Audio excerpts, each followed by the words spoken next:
Welcome to RelapsePreventionPlan.net's free online rehab lessons. We believe that it's never too late to learn to prevent relapse. This is a presentation on managing cravings and urges.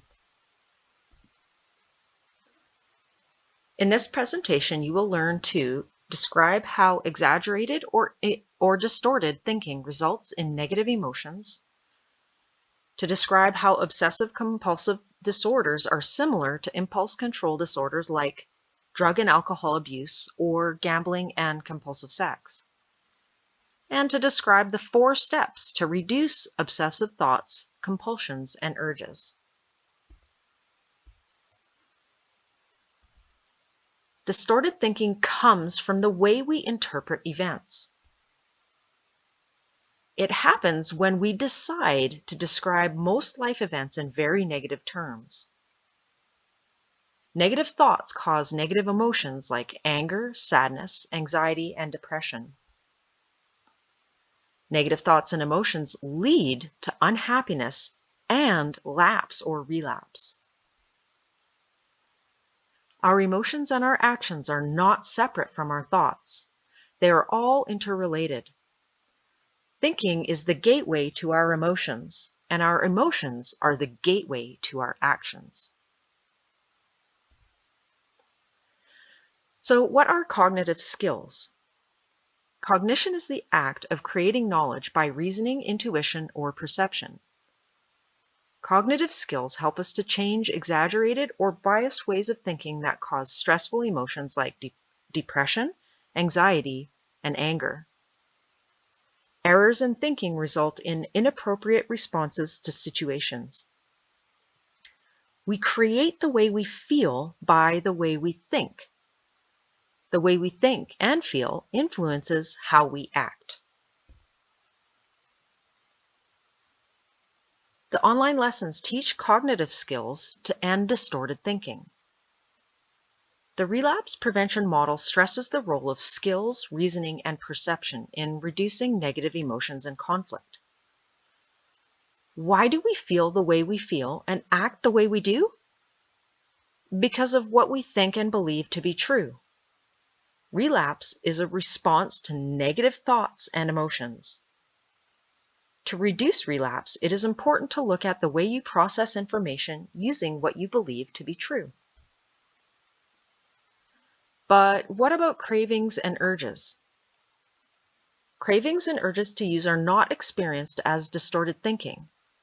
They are felt experiences that must be managed. Learning 4 simple steps can help you quickly overcome cravings and urges. Learning to manage cravings and urges will allow you to concentrate on learning the other cognitive skills to manage the major reasons for relapse. Jeffrey M. Schwartz, MD, developed the approach and carried out the brain scan research that demonstrated this approach allows people to change their own brain chemistry and stop acting on irrational impulses. Obsessive-compulsive disorders, or OCD, and impulse control disorders. OCD and other impulse control disorders like pathological gambling, drug and alcohol abuse, and compulsive sexual behavior involve the serotonin circuits in the brain. The 4 steps have been proven to be very effective in managing obsessive thoughts and urges. You need more than just the 4 steps. The research on relapse prevention shows that people with the experience of addiction require a broader range of coping skills than just managing cravings and urges. Therefore, the 4 steps are presented as part of your coping toolkit to deal with cravings and urges, not as your total toolkit. Remember, to get the total toolkit, you have to download and complete our book, Make Your Last Relapse the Last. So what are obsessions? They are intrusive, unwelcome, distressing thoughts and mental images. An obsessive thought harasses you and annoys you. You wish for the thought to go away, but it does not. These thoughts always cause distress and anxiety. If you see a beautiful woman and can't get her out of your mind, that's not an obsession, that's a rumination. It's normal and even pleasant. Ruminations are to go over in the mind repeatedly and often casually or slowly. Obsessive thoughts result from a biochemical problem in the brain. The brain starts sending false messages that the person cannot readily recognize as false. A main signal processing center in the brain has two structures, the caudate nucleus, which processes thoughts, and the putamen, which processes body movement signals. These two work together to coordinate the thought and movement. The caudate can get stuck and tell you to repeat the same action over and over again, even though there is no benefit. It can't change to the next thought. But you can change your brain. By using behavior techniques, you can change how to respond to thoughts and urges. You can physically change the way your brain works. The use of these techniques actually changes the way your brain sends signals and causes it to work more smoothly rather than getting stuck on one urge or thought. And then, over time, as you practice, the intrusive thoughts and urges decrease. So, what are compulsions? Compulsions are behaviors that are done in an attempt to reduce or end the fears and anxieties caused by the obsessions. Although the person recognizes that the urge to drink, gamble, or have compulsive sex is senseless and destructive, the feeling is so strong that the untrained mind becomes overwhelmed and the person performs the compulsive, undesired behavior. It's a real vicious cycle. Performing the behavior brings momentary relief, but also causes the obsessive thoughts and feelings of cravings or urges to become stronger. Many people come to see themselves as doomed. A simple self-treatment, if carried out with consistency, can end this cycle. And these are the 4 steps: relabel, reattribute, refocus, and revalue. Relabel. Call the intrusive thought or urge exactly what it is, an obsessive thought or a compulsive urge. You are learning to clearly recognize the reality of the situation and not be tricked by the unpleasant feelings. You are developing the ability to clearly see the difference between what your craving or urge is telling you and what is reality. So you can stop saying, I feel I need to drink again, even though I know it doesn't make any sense. And you can start saying, I'm having a compulsive urge. That compulsion is bothering me. That obsessive thought is hounding me. I'd encourage you right now to take notes as we go along, because this process of the 4 steps is something you need to practice and remember. Pause the presentation at any time if you need to catch up in your note taking. Step 1 is relabel. You answer the question, what are these bothersome intrusive thoughts? Relabel the unwanted thoughts, urges, and behaviors. Call them what they are. They are obsessions and compulsions. Keep grounded in reality. Make a conscious effort to keep firmly grounded in reality.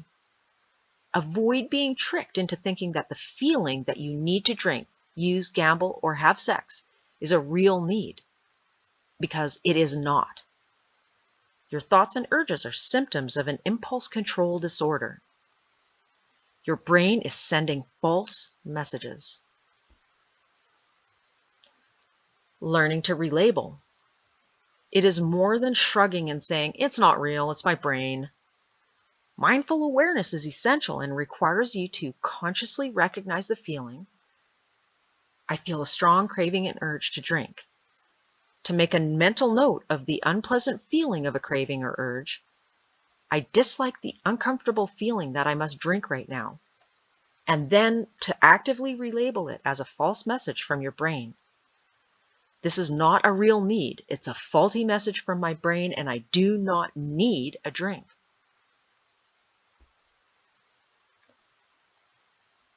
It's like becoming an impartial observer of your own thoughts. It requires resolving not to give in to the painful thought or feeling. It requires anticipation and acceptance. Anticipation means you get ready to label the cravings and urges before they come, so you don't have the excuse of being caught off guard. Acceptance means you give up guilt and recrimination when you experience the thought or urge, and you resolve to keep going on with your skill development.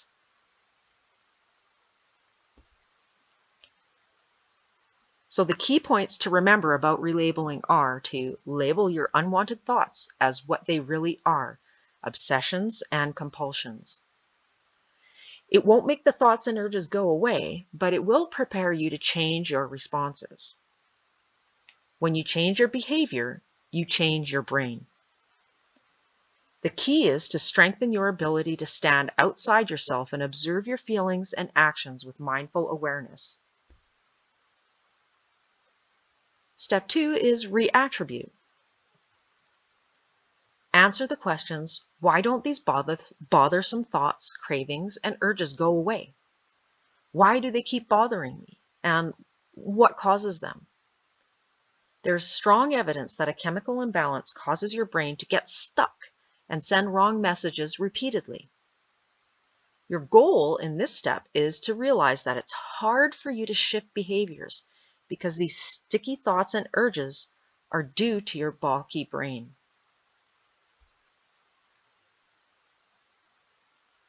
So instead, place the blame for cravings and urges where it belongs and say to yourself, my brain is sending me false messages. My brain is not accurately filtering my thoughts and experiences. Therefore, I react inappropriately to things I know make no sense. I can change the way I react to the false message.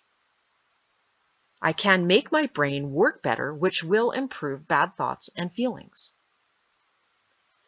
If you have an intrusive thought, urge, or craving, say, it's not me, it's my brain.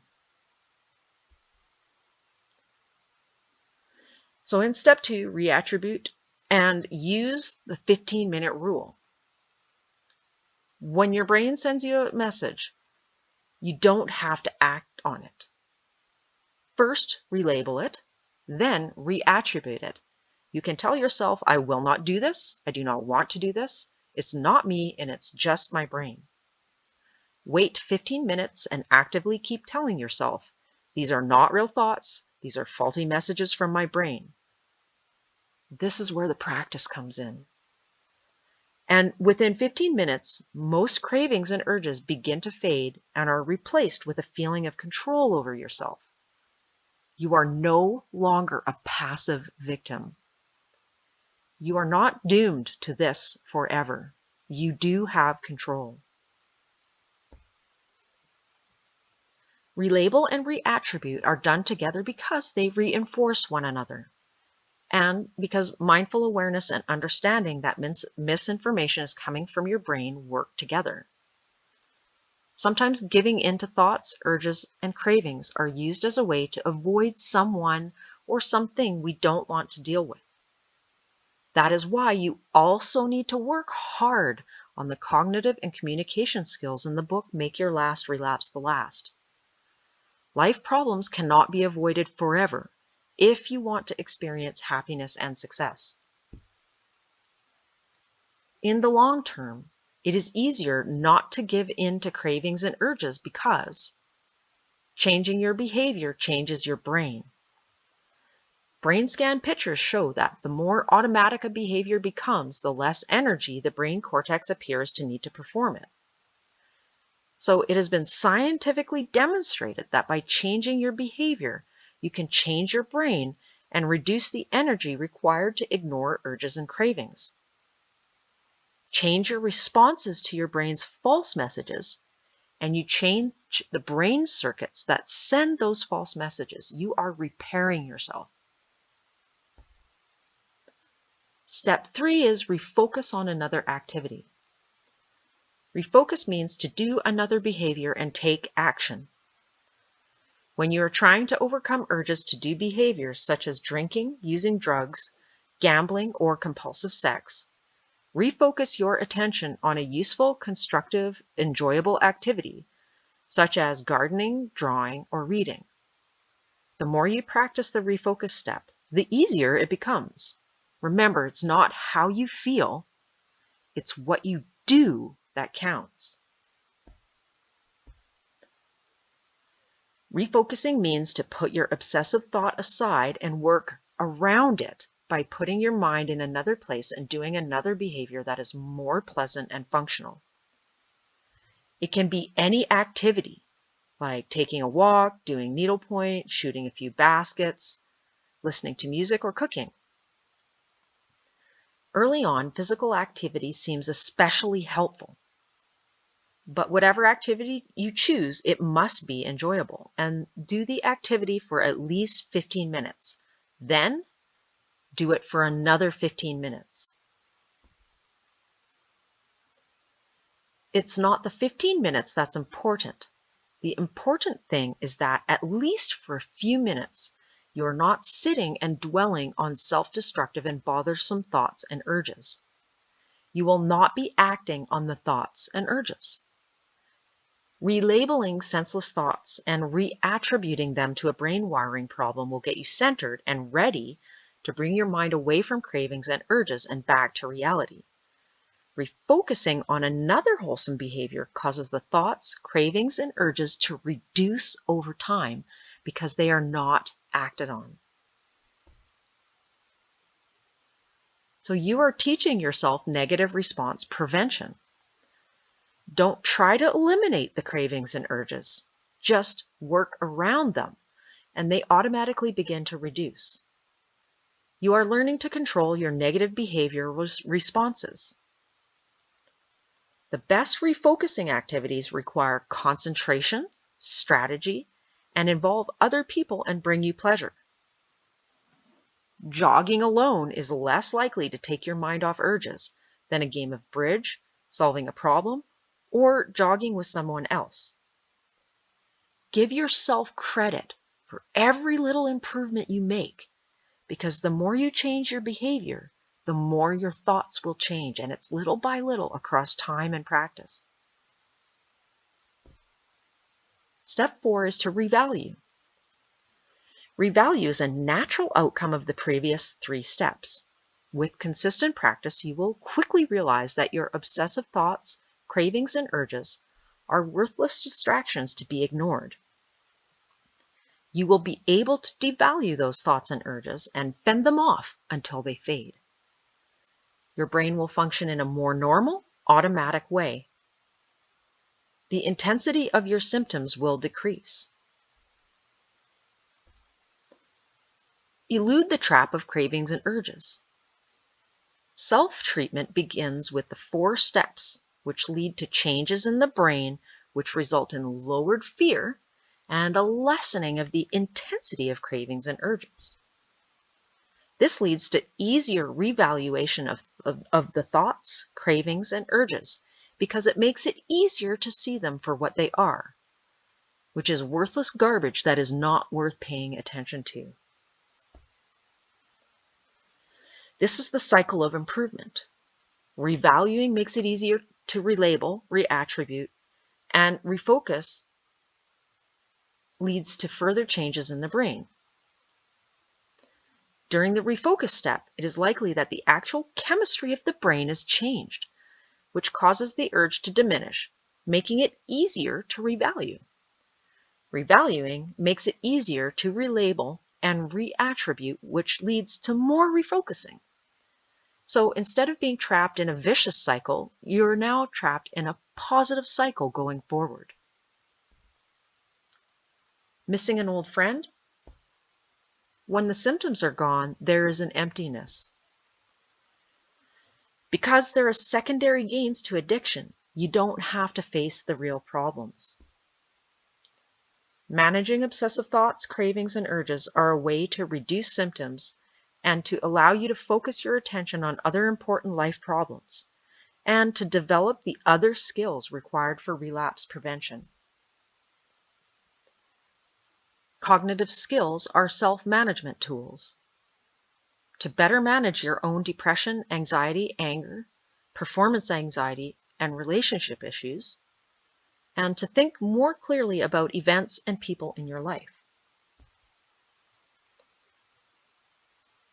You are learning different ways to handle the same problem.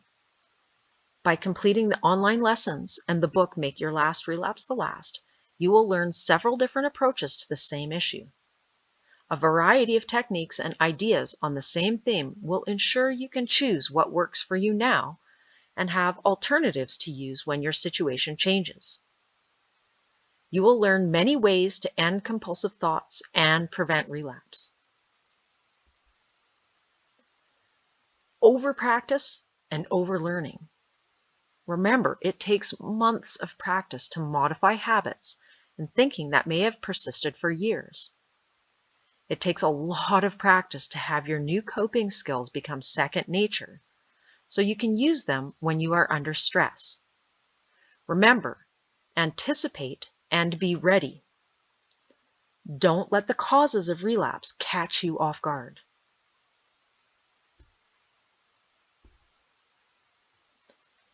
If you'd like to dig in more, here are the references for this presentation.